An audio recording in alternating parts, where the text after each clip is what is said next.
పరమాత్మనే నమః. శ్రీ నారాయణ భట్టిగారు గారు రచించినటువంటి శ్రీమన్నారాయణంలో ఈరోజు మనం 63 దశకానికి వచ్చాం. 63 దశకంలో ఉండే అంశం గోవర్ధనోద్ధరణము. గోవర్ధన పర్వతాన్ని కృష్ణ పరమాత్మ ఎత్తడం ఈ లీల చేసి చూపించారు. ఇక్కడ ఇంద్రుడు అహంకరించాడు. దేనికి? కృష్ణ పరమాత్మ మానవుడిగా జన్మించాడు. మానవ లోకంలో వచ్చిన వాళ్ళకి శక్తియుక్తులే ఉండవని తక్కువ అంచనా వేశాడు. అంటే గర్వం ఉంది ఆయనకి. నా వల్లనే కదా ఇది దిక్పాలకుడు, నేను అందరు నా ఆధీనంలో ఉన్నారు అని అహంకరించి ఉన్నాడు. పైన మానవులు అంటే లెక్క లేకుండా ఉన్నారు. ఈ విషయాన్ని గ్రహించినటువంటి కృష్ణ పరమాత్మే ఈ విధంగా వాళ్ళ చేత గోవర్ధన పర్వతాన్ని పూజ చేయించాడు. ఎవరి చేత? గోపాలుడి చేత. ఈ విషయం తెలిసి ఆ ఇంద్రుడు కోపించాడు. కోపించిన తర్వాత ఆయన ఏం చేశాడు? ఆ చేసిన దాన్ని బట్టి కృష్ణ పరమాత్మ గోవర్ధన పర్వతం ఎత్తవలసి వచ్చింది. ఎత్తవలసిన పరిస్థితి ఎందుకు వచ్చింది? ప్రళయకాలంలో వచ్చేటువంటి మేఘాలను కమ్మించాడు. ఆకాశంలో కమ్మించి వాటి ద్వారా విపరీతమైన వర్షం కురిపించాడు. పిడుగులు, ఉరుములు, మెరుపులు అన్ని కురిపించాడు. దాంతో వాళ్ళు భయపడిపోయారు, భయభ్రాంతులకు గురయ్యారు. మరి అది తీవ్రమైన వర్షం వస్తే ఎవరు భయపడతారు కదా. దాని నుంచి వాళ్ళని రక్షించడానికి కోసంగా ఆ గోవర్ధన పర్వతం ఎత్తి రక్షించాడు కృష్ణ పరమాత్మ ఆ గోపాలుని. ఆ విషయాన్ని మనకు ఈ యొక్క దశకంలో వర్ణిస్తున్నారు. చూద్దాం. దదృశిరే కిల తక్షణమక్షతః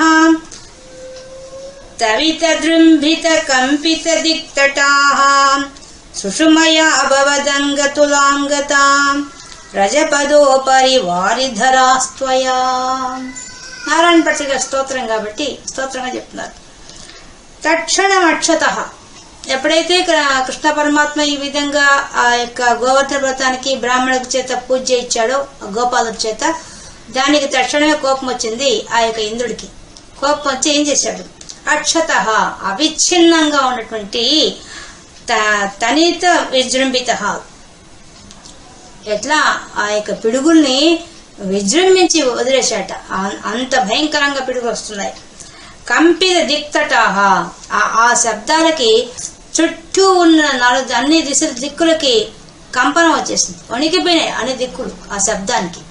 మరియు భవదంగతులాం సుషుమయ, నీ యొక్క శరీర కాంతితో పోలినటువంటి వారిధర. వారిధర అంటే మేఘాలు. నల్లని మేఘాలు వచ్చి ఆకాశం అంతా ఆవరించిపోయాయి. ఒక పక్క పిడుగులు, ఒక పక్క మెరుపులతో కూడిన నల్లని మేఘాలు ఆ యొక్క వ్రజపదోపరి. ఎక్కడొచ్చాయంత అంతటా రాలేదు. వచ్చిన ప్రాంతం ఏది? ఆ గోకుల వాసులు ఎక్కడున్నారో, ఆ గోపాలులు ఎక్కడున్నారో ఆ యొక్క బృందావనంలో మాత్రం వచ్చింది అటువంటి వాన. ఇంకెక్కడ రాలేదు. అలా పైన ఉప్పరింటి పైన ఆ పైన ఏర్పాటు చేశాడు ఎవరు? ఆ ఇంద్రుడు. త్వయా దదృశ్యే రేకిల, నువ్వు చూసావు కదా స్వామి. ఆ విధంగా ఇంద్రుడికి కోపం రావడం, వచ్చిన వాడు కాస్త ఆ పిడుగులు కురిపించడం, ఆ పిడుగు శబ్దానికి 4 దిక్కుల కంపించిపోవడం, మరియు తన శరీరం లాంటి కాంతితో ఉన్నట్టు ఆ మేఘాలతో కమ్ముకోవడం ఆకాశం అంతా. ఇదంతా నువ్వు చూసావు కదా స్వామి అని నారాయణ భట్టిగా స్తోత్రం చేస్తున్నారు. విపులకరకమిశ్రైః తోయధారా నిపాతైః దిశి దిశి పశుపానాం మండలే దండ్యమానే కుపిత హరికృతాన్ నః పాహి పాహీతి తేషాం వచనం అజితాం శృణ్వన్మా మా బిభితేత్ అభాణీః. విపులకరక మిశ్రైః, తీవ్రమైనటువంటి వడగండ్లు వాన ఎట కురిపిస్తున్నట్ట, వడగండ్ల వాన కురిపిస్తున్నట్ట. ఎలా ఉందట? తోయధారా నిపాతైః, ఎలా ఉంది ఆ వర్షం? విపరీతమైన జడివాన, విపరీతమైన తీవ్రమైన వర్షం, తీవ్రమైన వడగడతో కూడిన వర్షం. అంత రాళ్లు పడుతున్నట్టుగా పడుతుంది ఆ వర్షం. అంత భయంకరమైన వర్షాన్ని కురిపించాడు. దిశి దిశి 4 దిక్కుల అన్ని దిక్కుల నుంచి కురుస్తుంటారు. పశుపానా మండలే, అప్పుడు ఆ గోవులు గోపాలు అందరూ కూడా దండ్యమానే బాధింపబడుతుండగా దాని చేత ఆ నల్లని మబ్బులు రావడం, మళ్ళీ ఆ పిడుగులు పడడం, మళ్ళీ వడగండ్ల వాన పడడం, అది కూడా వర్షధారలు విపరీతంగా తీవ్రంగా కురవడం. దీంతో వాళ్ళంతా భయపడిపోయేసి కుపిత హరికృతాన్, ఇది కోపించినటువంటి ఆ హరి అంటే ఇంద్రుడు, ఆ ఇంద్రుడి యొక్క కృతం. అతను చేశాడు ఈ పని. మన మీద కోపించాడు, మనం మందిర పర్వత గోవర్ధన పర్వతాన్ని పూజ చేశామని చెప్పి ఆయనకు పూజ చేయని చెప్పి కోపం వచ్చింది ఆ ఇంద్రుడికి. కాబట్టి ఏం చేశాడు, ఇటువంటి బాధ మాకు కలిగిస్తున్నాడు అని చెప్పి నహ పాహి పాహీతి రక్షించు రక్షించు మహాన్ భావ అని చెప్పి కృష్ణ పరమాత్మని వాడు కోరుతున్నారు. తేషాం వచనం, వాడంతా పెద్దగా అరుస్తూ రక్షించు రక్షించు అని చెప్పి కేకలు పెట్టారు.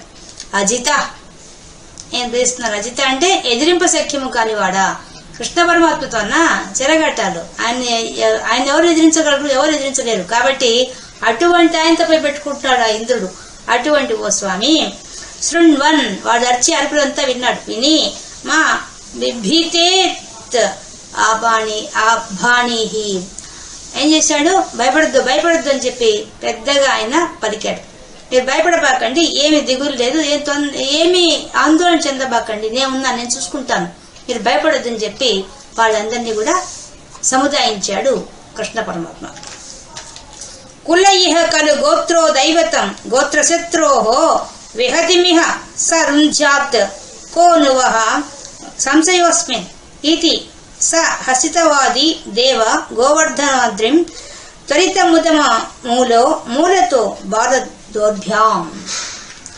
కులయిహ, ఈ యొక్క గోపాలందరూ కూడా ఇక ఇప్పుడు కలు గోత్రో దైవతం, వాళ్ళందరికీ ఎవరి దైవం, ఆ యొక్క గోవర్ధన పర్వతమే దైవంగా ఉంది. గోత్ర శత్రోహో, ఆ పర్వతాలకు శత్రువు అంటే ఆ ఇంద్రుడు. అంటే కొండలకు ఒకప్పుడు రెక్కలుంటే వాటినంతా తన వజ్రాయుధంతో కోసినవాడు, ఇచ్చినవాడు ఆ యొక్క ఇంద్రుడు. కాబట్టి పర్వతాలకు శత్రువు, కానీ పర్వతం దైవంగా ఉంది. అంటే ఎవరి వల్ల వచ్చింది అది, ఎందుకు దైవమైంది, కృష్ణ పరమాత్మ అనుగ్రహం వల్ల అది దైవం అయిపోయింది. విహతిమిహ సరుంజాత్, అదేం చేస్తుంది ఇప్పుడు చెప్తున్నాడు కృష్ణ పరమాత్మ. మన దైవం ఎవరంటే ఈ గోవర్ధన పర్వతమే. ఇప్పుడు ఇంటిగా ఈ ఇంద్రుడు ఇంత వర్షం కురిపించినా ఏమి చేసినా కూడా అతని నుంచి మనం రక్షించగల శక్తి ఈ యొక్క గోవర్ధన పర్వతానికి ఉన్నది. కాబట్టి విహతిమిహ సరుంజాత్, ఇది అడ్డగిస్తుంది, మనం రక్షిస్తుంది, ఇందులో సందేహం ఏం లేదు. కోనువహ సంశయోస్మిన్, ఏం సంశయం లేదు. అస్మిన్, నేను చెప్తున్నా వినండి, ఇందులో సందేహం ఏం లేదు. ఖచ్చితంగా ఈ పర్వతం మనల్ని ఈ సమయంలో, ఈ గడ్డు కాలంలో, ఈ ఆపద సమయంలో రక్షించి తీరుతుంది మన అందరినీ. కాబట్టి భయపడొద్దు మీరంతా అని చెప్పాడు. ఇది సహ అసితవాది, ఆయన చిరునవ్వులు నవ్వుతూ, అంటే వాళ్ళంతా ఆందోళన చెందుతుంటే ఈయన చిరునవ్వులు చిందిస్తూ చెప్తున్నాడు, ఏమి ఇబ్బంది లేదు, హాయిగా ఉండండి మీరంతా, నేను చూసుకుంటాను, ఈ పర్వతం చూసుకుంటుంది మన అందరి సంగతి, ఎందుకంటే దైవం మనకి అదే మనం రక్షిస్తుందని చెప్పి సలహా ఇచ్చాడు వాళ్ళందరికీ. దేవా, ఓ దివ్య ప్రకాశ శక్తి గలవాడ, ఓ గురువాయూరప్ప, గోవర్ధనాద్రిం, ఆ గోవర్ధన పర్వతాన్ని త్వరితం మూలతో ఏం చేశాడు ఆయన, పోయేసి బాలదోద్భ్యాం, తన చిన్ని చేతులతో, చిన్న బాల 7 ఏళ్ల పిల్లవాడంటే ఆ కృష్ణ పరమాత్మ తన చిట్టి చేతులతో పోయేసేసి ఒక్కసారిగా మూలతో దాన్ని ఊపి ఆ యొక్క పర్వతాన్ని, గోవర్ధన పర్వతాన్ని దాన్ని పెళ్ళగించాడు, పైకి తీశాడు. తీసావు కదా స్వామి, ఆయనకి ఎంత సులభంగా తీసావయ్యా, చిన్న చేతులతో, ఆ బుజ్జి చేతులతో 7 ఏళ్ల పిల్లవాడికి పోయేసి అంత పెద్ద పర్వతాన్ని పోయి మూలం అడుగు నుండి తన బేస్ దాన్ని పోయి తీసాడు పైకి. ఎంత బాగా కదిలిచ్చావయ్యా, సమూలంగా ఎట్ట కదిలిచ్చావయ్యా మహానుభావ అని చెప్పి ఈయన స్తోత్రం చేస్తున్నాడు. తదను గిరివరస్య ప్రోద్ధృతస్యాస్య తావత్ సికతిల మృదుదేశే దూరతో వారితాపే పరికర పరిమిశ్రాన్ ధేను గోపాన దస్తాత్ ఉపనిదద దదథా హస్తపద్నేన శైలం. తదను, ఆ తర్వాత గిరివరస్య, ఆ యొక్క గోవర్ధన పర్వతాన్ని ప్రోద్ధృతస్యాస్య, మూలతో సహా నువ్వు బాగా ప్రకటించేసరికి తావత్ దేశే, అది ఉండే కింద ప్రదేశం, దాన్ని పైకెత్తేసాడు. కింద ఉండే ప్రదేశం ఎలా ఉంది, సికతిల మృదు, ఎలా ఉంది, ఇసుక తిందలతో, మృదువైన ఇసుక తిందలతో ఉందిట ఆ ప్రాంతం, అలా ఉందిట. దూరతో వారు తాపే, అదేం చేస్తుంది, ఆ కింద పోయి మీరంతా వచ్చి కూర్చుంటే ఆ ఒక్క నీటి బొట్టు కూడా మిమ్మల్ని తడపదు, ధైర్యంగా రమ్మని చెప్పి చెప్తున్నాడు. పరికర పరిమిశ్రాన్, మీరు పట్టుకున్న పరికరాలతో సహా, పరికరాలు ఏంది, వాళ్ళు పట్టుకుని ఏం పట్టుకుంటారు వాళ్ళు, కొమ్ము బూరలు, లేకపోతే తాళ్ళు, లేకపోతే ఆవులు అదిలించడానికి చర్నా కోళాలు, ఇవి కదా వాళ్ళు పట్టుకుంటారు. మళ్ళీ వాళ్ళు వాయించే వాయిద్యాలు అలాంటి పట్టుకు తిరుగుతుంటారు వాళ్ళు. అవన్నింటితో సహా ఏమేమి ఎట్లా అన్నారో వాళ్ళంతా ఏమేమి పట్టుకో ఉన్నారో వాటన్నిటితో సహా వచ్చేయమన్నాడు. ధేను గోపాన దస్తాత్, నీ గోవులు గోపాలుడు అందరూ, చిన్న పెద్ద ముసలివాళ్ళ, చిన్నవాళ్ళ, ఆడవాళ్ళ, మగవాళ్ళ ఏమి లేదు, అందరూ వచ్చేయమని చెప్పాడు. ఉపనిట దత్తా వచ్చి ఇక్కడ చేరండి, దీని కింద చేరండి, ఈ యొక్క కొండ కింద చేరండి, ఇక్కడ ఇసుక తిందరు ఉన్నాయి, హాయిగా కూర్చోండి, అందరూ ఏమి ఇబ్బంది లేదు, నేను కొండ పైకి ఎత్తేస్తున్నా అని చెప్పేసేసి హస్త పద్మేన శైలం అదత్తా పైకెత్తేశాడు. ఎట్లా? హస్త పద్మేన, తన చెయ్యి ఒక పద్మంలాగా ఉంది, ఆ బుజ్జి చెయ్యి, ఆ చేత్తో ఆ పద్మాన్ని ఆ కొండ పైకెత్తేశాడు. ఎత్తేసేసి రండి రండి అందరి లోపలికి వచ్చేసేయండి, ఈ కొండ కిందకు చేరండి, మీకే ఇబ్బంది లేదు, అందరూ ఎవరి చేతిలో ఉన్న వస్తువులతో సహా అందరు ఎట్లా ఉన్నారో అట్లా వచ్చేయండి, వచ్చి దీని కింద చేరమని చెప్పి ఆయన వాళ్ళందరూ సలహా ఇచ్చాడు, పిలిచాడు. భవతి విద్రుత శైలే బాలికాభిర్ వైశ్యైః అపి విహిత విలాసం కేడిలాపాదిలోలే సవిధ మిలిత ధేనుః ఏకహస్తేన కండూయతి సతి పశుపాలాస్తోష మైషంత సర్వే. భవతి, నువ్వు విద్యుత శైలే, ఆ యొక్క బద్ధ పర్వతాన్ని పైకెత్తిన తర్వాత బాలికాభిహి ఏం చేశాడు? ఆయన పై చేయెత్తి పెట్టి పట్టుకో అన్నాడు, ఎడం చేత్తో ఎత్తి పట్టుకున్నాడు, ఇట్లా పట్టుకొని ఆయన ఏం చేస్తున్నట్ట? నిజంగా అంత పెద్ద బరువు మోస్తుంటే ఎవరన్నా మాట్లాడతారు అసలు? కానీ ఒక పక్క ఒక చేత్తో పైకెత్తి పెట్టి కూర్చొని ఏం చేస్తున్నట్ట? బాలికాభిహి వైశ్యైః అపి, తన వయసు పిల్లకాయలందరితో కలిసి విహిత విలాసం సహస్రాలు ఆడుతున్నట్ట, తమాషాలు ఆడుతున్నట్ట, పాటలు పాడుతున్నట్ట, వాళ్ళందరూ జోక్స్ చేస్తుంటే ఆయన నవ్వుతున్నాడు, ఈయన జోక్స్ చేస్తే వాళ్ళు నవ్వుతున్నారు, వాళ్ళ పాటలు పాడుతుంటే ఈయన వింటున్నాడు, ఈయన పాటలు పాడితే వాళ్ళు వింటున్నారు, వాళ్ళంతా దానికి ఏదో చేరి ఆడుతుంటే పిల్లకాయలంతా ఆ ఆటలన్నీ చూస్తున్నట్ట. కేళీలాపాదిలోలే, వాళ్ళంతా ఆడుతుంటే ఆటలని చూస్తున్నాడు, ఈయన కదలడానికి లేదు, చేయి పెట్టుకోన్నాడు కదా, కానీ వాళ్ళందరూ ఆడుతుంటే ఈయన చూసి ఆనందపడుతున్నాడు. మళ్ళీ వాళ్ళ దగ్గరకు వచ్చి ఆడిస్తే ఈయన ఆడుతున్నాడు ఒక చేత్తోనే, అంటే ఒక కుడి చేత్తో ఆడుతున్నాడు, ఎడం చేత్తో కొండను పట్టుకున్నాడు. సవిధ మిలిత ధేనుహు, ఆయన దగ్గరకు వచ్చిన ఆవుల్ని ఏకహస్తేన ఒక చేత్తోనే కుడి చేత్తోనే కండూయతి సతి, వాటి యొక్క గంగడోలుంటే దాన్ని నిముడుతున్నట్ట బాగా తన దగ్గరకు వచ్చిన ఆవుల్ని.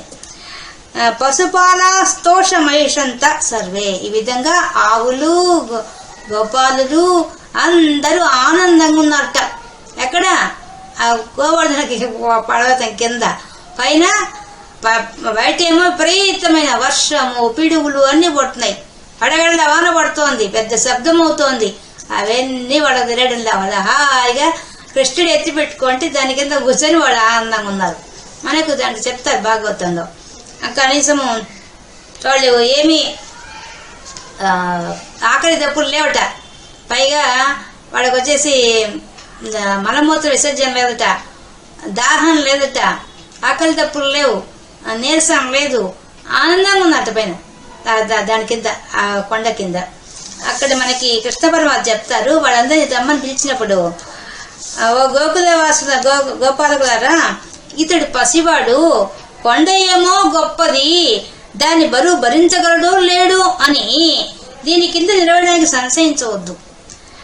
కొండలు సముద్రాలు నానా జంతువులతో కూడిన భూమి అంతా కూడా వచ్చి ఈ కొండ మీద పడినా అటు ఇటు నా చేయి కదలదు. అంటే పసిపిల్లవాడు చేయి వదిలేస్తాడేమో కొండ కింద పడుతుందని భయం ఉంటుంది కదా, అందుకని చెప్తున్నాడు, నాకేలు అల్లాడదని చెప్పాడు భాగవతంలో. మీరందరూ సంతోషంగా వచ్చి ఈ కొండ కింద నిలబండి అని శ్రీకృష్ణుడు పలికాడు. అంటే వాళ్ళందరూ ధైర్యం చెప్పాడు, రండి రండి అని చెప్పేసి వాడు బ్రహ్మాండంగా వచ్చేసారు, ఉన్నారు, వాళ్ళకి ఏమీ ఇబ్బందులు లేవు, ఎందువల్ల వాళ్ళకి ఆకలి తప్పులు లేకుండా చేశాడు కదా, ఇంకా భయమే ఉంది వాళ్ళకి, అందుకని వచ్చేసారు వాళ్ళు. అతి మహాన్ గిరిరేషతు వామకే కరశిరోరుహే తం ధరతే చిరం కిమిదమద్భుతమద్రిబలం నితి తదవలోకి భీరాకధి గోపకైహి. అతి మహాన్ చాలా గొప్పది ఈ గిరిరేష, ఈ గోవర్ధన పర్వతం చాలా గొప్పది. తు వామకే కర సరోరుహే, ఈ యొక్క పిల్లవాడు ఈ ఎడం చేయిని పట్టుకొని పద్మం అంటే తన చేతితో పట్టుకొని మోస్తున్నాడు ఈ యొక్క గోవర్ధన పర్వతాన్ని. తన ధరతే చిరం, ఇంతసేపు ఎత్తగలుగుతున్నాడు. నిజంగా ఇది ఈ గోవర్ధన పర్వతం యొక్క దైవత్వం ఉంది కాబట్టి ఈ పిల్లవాడు మోస్తున్నాడేమో, అతనికి బరువు లేకుండా చేస్తోందేమో అది. లేకపోతే ఇంతసేపు ఇంత చిన్న పిల్లవాడు ఎడం చేత్తో పట్టుకొని ఒక కొండను ఎత్తగలుగుతాడా, ఎత్తిన వాడు పట్టుకొని నిలబడగలుగుతాడా? ఇది సాధ్యమేనా అని వాడు అనుకుంటున్నారు. కిమిదం అద్భుతం అద్రిబలం, ఏం అద్భుతం ఈ యొక్క కొండ యొక్క బలం. మిది తదవలోకి బిరాకధి గోపకహి, గోపాలంతా వాళ్ళు అనుకుంటున్నారు కదలుగా ఈ కృష్ణ పరమాత్మ కథ గురించి చెప్పుకుంటున్నారు. వాళ్ళంతా అక్కడ ఉన్నారు కదా కొండ కింద, అక్కడ కూర్చొని మాట్లాడుకుంటున్నారు వాళ్ళంతా. ఏమని, ఈయనేం పసిపిల్లవాడ చూస్తేను ఎడం చేత్తో పట్టుకొని కొండ ఎత్తున్నాడు, కొండలో మహత్యం ఉందా? అయితే ఈ పిల్లవాడు పుట్టినప్పటి నుంచి మనం గమనిస్తున్నాం, ఇతను చేసే చేష్టలు చాలా అద్భుతంగా ఉన్నాయి. ఒక పక్క కొండ చూస్తే అద్భుతమైంది, ఈతను చేసే పనులు అద్భుతంగా ఉన్నాయి అని వాళ్ళు అనుకుంటున్నారు. ఇదే విషయం మనకు భాగవతంలో చెప్పారు. కన్నులు తెరవని చిన్ని పాపడుగా ఉండగానే ఆ రాక్షసి అయిన పోతన చనుబాలు తాగి ఆ పోతను చంపాడు. ముద్దుల బాలుడుగా ఉంటూ 3వ నెలలోనే బండి రూపంలో వచ్చిన శకటాసురుణ్ణి కాలుతో తన్ని చంపేశాడు. 7 ఏడాది కుర్రవాడి ఉండగానే తృణావర్తుడని రాక్షసుని మెడబట్టుకొని కూల్చి సంహరించాడు. వెన్నెల కోసం ఇతరుల ఇండ్లకు వెళ్తున్నాడని తల్లి యశోదమ్మ రోలు కట్టివేయగా కృష్ణుడు 2 మద్ది చెట్ల మధ్య దూరి రోడ్డును ఈడ్చుకుంటూ వెళ్లి వాటిని పడిపోయేటట్టుగా చేశాడు.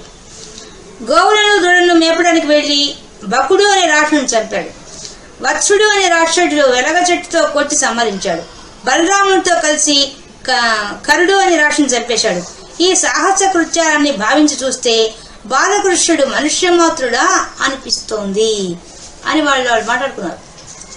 అది కూడా ఎవరితో అంటున్నారు, నందుడితో అంటున్నారు. కాబట్టి ఈ విధంగా భాగవతం అలా ఉంది. ఇక్కడ ఈయన పర్వతం గురించి గొప్పదని వాళ్ళు దైవంగా భావించి పూజించారుగా, అందువల్ల ఇది గొప్పగా ఉందని అనుకుంటున్నారట. అహహా దాక్ష్య ముముష్య వటోర్గిరిం వేదిత బాహు అసావ వరోపయేత్ ఇతి హరిస్త్వయి బద్ధ విగర్హణో దివస సప్తకముగ్రం వర్షయత్. అహహా అహో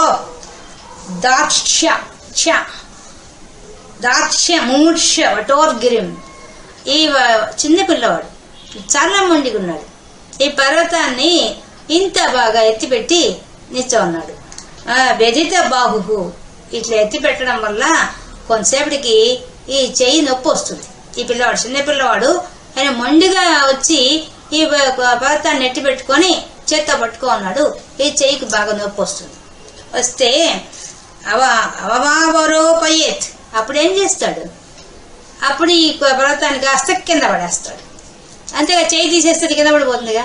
కాబట్టి చెయ్యి నొప్పి వస్తుంది. కొంతగా ఎంతసేపు పట్టుకుంటాడు చిన్నపిల్లవాడు, పట్టుకుంటే బరువు వస్తుంది, బరువు చెయ్యి నొప్పి వస్తుంది, అప్పుడు కింద పడేస్తాడు.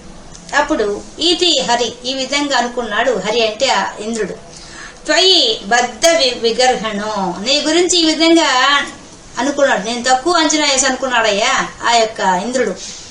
ఏమని కృష్ణ పరమాత్మ గురించి ఏమనుకుంటున్నాడు, చిన్న పిల్లవాళ్లే ఎంతసేపు మోస్తాడు, ఒక చేత్తో మోస్తూ ఉన్నప్పుడు ఖచ్చితంగా చేయి నొప్పి వస్తుంది, అప్పుడు ఆ చేయి తీసేస్తాడు, వెంటనే ఆ పర్వతం కింద పడిపోతుంది, ఎంతసేపులే ఇదని బలం అనుకున్నట్ట. అనుకుంటున్నాడు కృష్ణ పరమాత్మ గురించి. అందుకని ఏం చేశాడు, దివస సప్తక ముగ్గురం అవశ్యత్, 7 రాత్రుళ్ళు 7 పగళ్ళు ఆపకుండా వర్షం కురిపించాడు. అప్పటికి వాళ్ళంతా 7 రాత్రులు 7 పగళ్ళు ఆ పర్వతం కిందే ఉన్నారు. అంతవరకు కృష్ణ పరమాత్మ చేయి కదిలించకుండా పెట్టుకున్నాడు. కానీ తక్కువ అంచనా వేసామనుకున్నాడు, వర్షం ఎక్కువ అయిపోతే తనే కొంతసేపు చేయి నొప్పి వస్తుంది, కింద పడేస్తాడు అని ఇంద్రుడు అనుకున్నాడు. కానీ ఇంద్రుడు అనుకున్నాడు కానీ కృష్ణ పరమాత్మ అలా లేడు. అది అర్థం.